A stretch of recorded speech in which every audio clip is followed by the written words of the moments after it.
Tobago House of Assembly Minority Leader and his team aren't adequately resourced. This is the view of Economist and political analyst Dr. Vanus James, who spoke on behalf of the minority to members of the media outside the THA Assembly Legislature building on Monday, as they were not granted permission to hold their meeting in the building as was their plan. Patricia Nicholson tells us more. Minority Leader Watson Duke and his team were denied access to the THA Legislature building on Monday to hold a press conference which addressed concerns of the minority. Instead, the meeting was held on the road outside the building.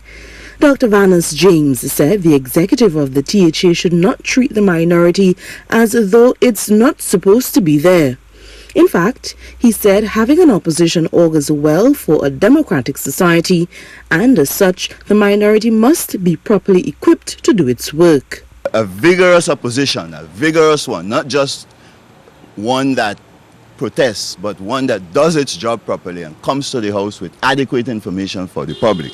A vigorous opposition is the main basis on which Tobagonians could prevent the THA from reducing to a dictatorial body and from becoming simply an administrative unit run out of Port of Spain.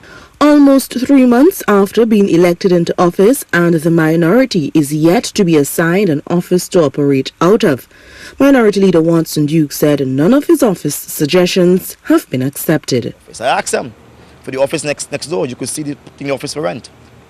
And the rent isn't much.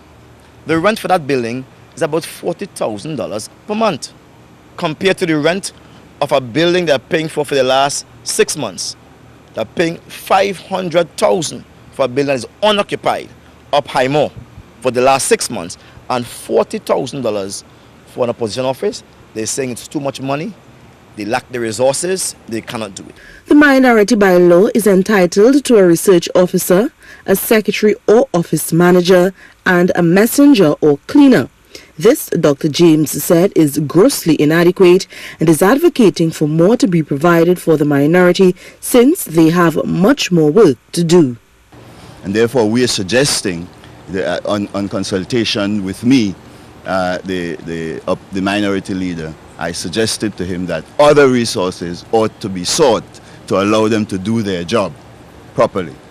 That includes getting lawyers to assist them, economists to help them do their work to prepare for the budget, communication specialists and technical officers and so on, all to be worked out in dialogue with the Chief Secretary. Mr. Duke said he intends to have meetings with members of the public at the THA Legislature until a space is provided for him.